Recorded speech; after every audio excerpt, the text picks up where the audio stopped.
গরুর মাংস দিয়ে চিতই পিঠা, কি মজা তাই না? আসসালামু আলাইকুম সবাইকে। আশা করি সবাই অনেক অনেক ভালো আছে। আল্লাহর রহমতে আমি অনেক ভালো আছি।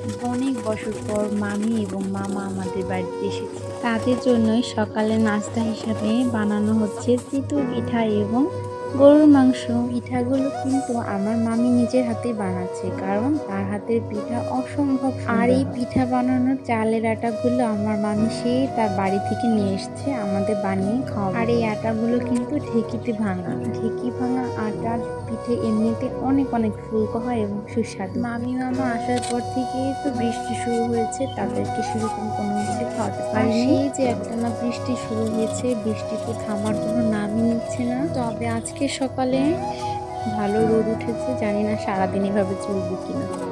এপাশে আমার মা গরুর মাংস রান্না করার জন্য পেঁয়াজ কেটে নিচ্ছে। আজকেও গরুর মাংসটা কিন্তু আমি রান্না করব। আমার হাতে যে কোনো মাংস রান্নাই কিন্তু আমার পরিবার অনেক অনেক পছন্দ করে। তাই দেখা যায় যে আর কিছু রান্না করি বা না করি, তবে মাংসটা কিন্তু আমি রান্না করি। আমি কিন্তু সোশ্যাল মিডিয়াতে একেবারেই নতুন, সেটা ইউটিউব হোক বা ফেসবুক।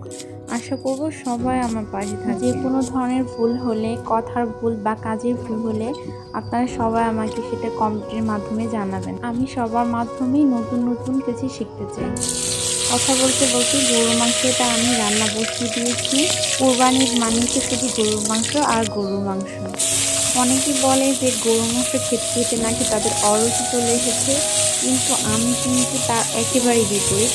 কারণ হচ্ছে আমার গরুর মাংস অনেক অনেক অনেক পছন্দ। আমার মতন কে কে গরুর মাংস লাভার আছেন কমেন্ট করে জানাবেন। রান্না করতে করতে তো অনেক ধরনের কথা বলে ফেললাম। আমি আশা করব সবাই আমার ভিডিওগুলো পুরোপুরি দেখবেন এবং সবাই ফলো দিবেন, লাইক করবেন, কমেন্ট করবেন এবং বেশি বেশি করে শেয়ার করবেন।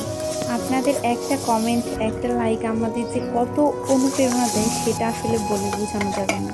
এই জন্য আপনাদের অবদান ঘোরানো। আশা করব এভাবেই সবাই সবার পাশে থাকবেন। পুরো ভিডিওটা দেখতে থাকুন, আশা করব অনেক অনেক ভালো লাগবে। অন্য কোনো ভিডিওতে আবার কথা হবে আপনাদের সাথে। আশা করব সেই পর্যন্ত সবাই অনেক অনেক ভালো থাকবেন। আল্লাহ হাফিজ।